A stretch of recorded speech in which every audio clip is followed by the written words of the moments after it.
नमस्कार दोस्तों, एक बार फिर आपका स्वागत है। आज हम देखेंगे अक्षांश रेखा और देशांतर रेखा। अक्षांश और देशांतर रेखाओं के बारे में अध्ययन करेंगे। अक्षांश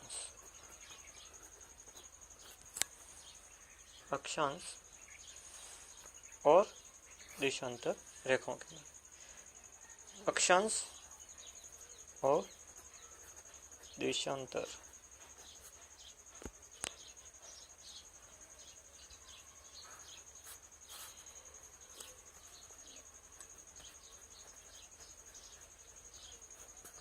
अक्षांश और देशांतर रेखा।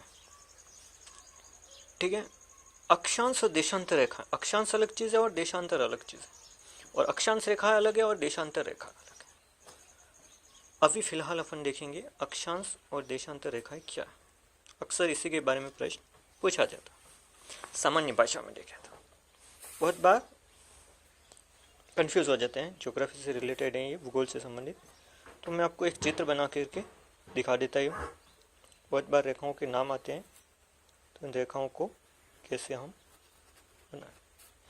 अक्षांश रेखाओं की बात करते हैं पहले। तो ये आड़ी रेखा होती है, वो अक्षांश रेखा कहलाती है। कौन सी रेखा है? आड़ी, इस तरह की। आपने देखा होगा बहुत बार मानचित्र में इस तरह की रेखाएं बनी हुई होती है। तो ये कौन सी कहलाती है? अक्षांश रेखा। अब अक्षांश रेखाओं में भी अलग अलग नाम है। ये बीचों बीच की रेखा है, इसको हम 0 डिग्री अक्षांश रेखा कहा जाता है।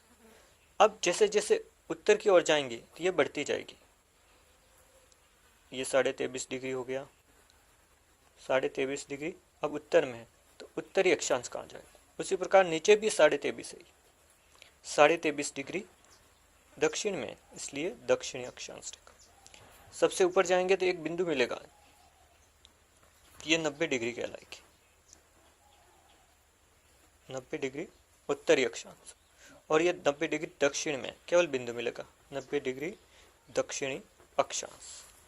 तो इस तरह ये अक्षांश, जूम करके बता देता हूं मैं आपको, अक्षांश रेखाएं हुई, ये अक्षांश रेखा कहलाती।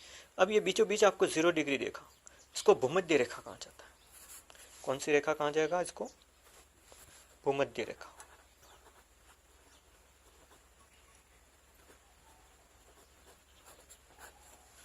भूमध्य रेखा का मान है 0 डिग्री अक्षांश। ओके, अब ये 23.5 डिग्री उत्तरी अक्षांश है, उसको कर्क रेखा कहा जाता है। कर्क रेखा। उसी तरह ये दक्षिण में 23.5 डिग्री, उसको मकर रेखा कहा जाता है।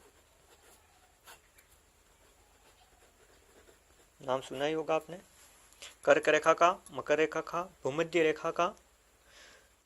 ये इस तरह की बनी हुई होती है। 0 डिग्री अक्षांश भूमध्य रेखा होती है, 23.5 डिग्री उत्तरी अक्षांश कर्क रेखा कहलाएगी, ये भूमध्य रेखा, ये कर्क रेखा, और 23.5 डिग्री ये मकर रेखा। ये जो बीचों बीच है, इसलिए इसको भूमध्य रेखा, पृथ्वी के बीचों बीच की रेखा वो भूमध्य रेखा कहलाती। उत्तर में जाए 23.5 डिग्री, इस तरह बढ़ते हुए जाएंगे 90 डिग्री उत्तर तक है, और 90 डिग्री दक्षिण, और 90 डिग्री उत्तर, उसको उत्तरी ध्रुव कहा जाएगा। उत्तरी ध्रुव। उसी तरह 90 डिग्री दक्षिण को दक्षिणी ध्रुव कहा जाएगा। तो इस तरह ये अक्षांश रेखाओं के नाम, किसके नाम हो गए? अक्षांश रेखा। अक्सर प्रश्न आता है, हम कंफ्यूज होते हैं कि ये अक्षांश देशांतर रेखाएं क्या होती। बहुत बार मिस्टेक करके देते हैं कि आड़ी रेखाएं अक्षांश होती है कि खड़ी रेखाएं अक्षांश होती है ग्लोब में। तो ये ग्लोब में आपको इस तरह की रेखाएं दिखेगी। मानचित्र में भी देखें तो बहुत बार लिखा हुआ आपको 0 डिग्री, 23.5 डिग्री, 90 डिग्री, 66.5 डिग्री, इस तरह लिखा होता है। ये अक्षांश रेखाएं कहलाती है। कौन सी रेखा है? अक्षांश रेखा। अब भारत की बात की जाए तो भारत के बीचों बीच एक रेखा गुजरती है 23.5 डिग्री उत्तरी अक्षांश, ये कर्क रेखा कहलाती है। कौन सी रेखा आती है? कर्क रेखा। ठीक है, तो आप इसको समझ गए होंगे। दक्षिण में मकर रेखा, मकर संक्रांति आती है, तो जब सूर्य इस रेखा को पार करता है तब इसको कहा जाएगा मकर संक्रांति। तो ये उससे जुड़ा हुआ है, हमारा मकर संक्रांति का पर्व आता है बड़े धूमधाम से मनाते हैं, पतंगे उड़ाते हैं, तो ये इसी से संबंधित है। बहुत बार कंफ्यूज हो जाते हैं, ये मकर संक्रांति क्या है? मकर रेखा को क्रॉस करना, पार करना सूर्य के द्वारा। सूर्य उत्तर की ओर बढ़ता है, फिर पहले दक्षिण में चला जाता है, तो फिर धीरे धीरे उत्तर की ओर बढ़ता है, इसलिए इसको मकर संक्रांति कहा जाता है। तो इस तरह ये हुई भूमध्य रेखा, कर्क रेखा, मकर रेखा, उत्तरी ध्रुव और दक्षिणी ध्रुव। ठीक है, अब देखते हैं देशांतर। इसका भी एक मानचित्र बना देते हैं, इसी के अंदर भी समझ सकते हैं हम। खड़ी रेखा होती है जो उत्तर से दक्षिण की ओर, ये बीचों बीच की रेखा, धीरे धीरे इस तरह की रेखा बनती है। ग्लोब पर आपने देखी होगी, तो ये देशांतर रेखा कहलाती है। कौन सी रेखा होगी? देशांतर रेखा। तो ये बीचों बीच की रेखा, ये 0 डिग्री देशांतर रेखा कहलाती है। 0 डिग्री देशांतर रेखा। फिर इधर की ओर बढ़ते हैं, 10, 20, 30, 180 तक होता है। कहाँ तक ये होती है? 180। यहाँ पर भी 0, 10, 20, 30 और लास्ट में है 180 डिग्री। अब ये बीचों बीच की भूमध्य रेखा से ये पूर्व की ओर जाते हैं, तो ये पूर्वी देशांतर रेखा, और ये पश्चिमी देशांतर रेखा, पश्चिम की ओर जाते हैं। तो इस तरह 0 डिग्री से 180 डिग्री पूर्व और 180 डिग्री पश्चिम, कुल 360 देशांतर रेखा थी। अक्षांश रेखाएं 90 और 90 180 होती, और ये देशांतर रेखाएं 360। तो ये बढ़ते जाते हैं, दोनों मिलाकर के 360 हो गए। अब देखते हो ये बीचों बीच की जो रेखा, उसको, उस देशांतर रेखा का नाम है ग्रीनविच। ग्रीनविच रेखा, ये 0 डिग्री देशांतर रेखा कहलाती है। 0 डिग्री देशांतर, ये बीचों बीच में, इसलिए इसे ग्रीनविच रेखा कहा जाता है। ये लंदन से निकलती है, लंदन के पास से निकलती है ग्रीनविच रेखा है, इसलिए इसको कहा जाएगा, वहाँ ग्रीनविच नाम से जानी जाती है। तो पूरे विश्व में समय के निर्धारण के लिए इस ग्रीनविच रेखा का महत्व है।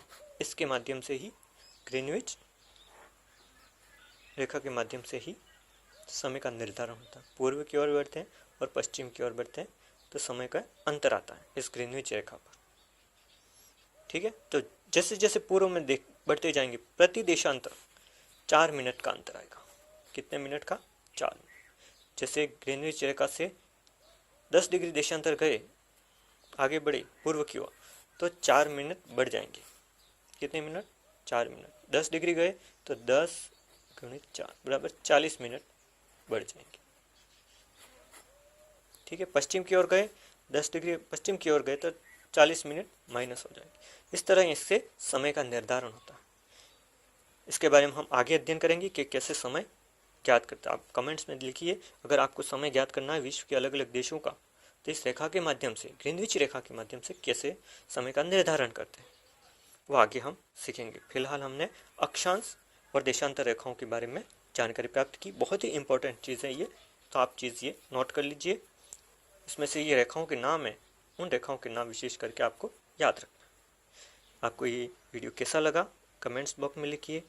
अगर पसंद आया वीडियो तो आप लाइक कीजिए, शेयर कीजिए तथा इस चैनल को सब्सक्राइब कीजिए।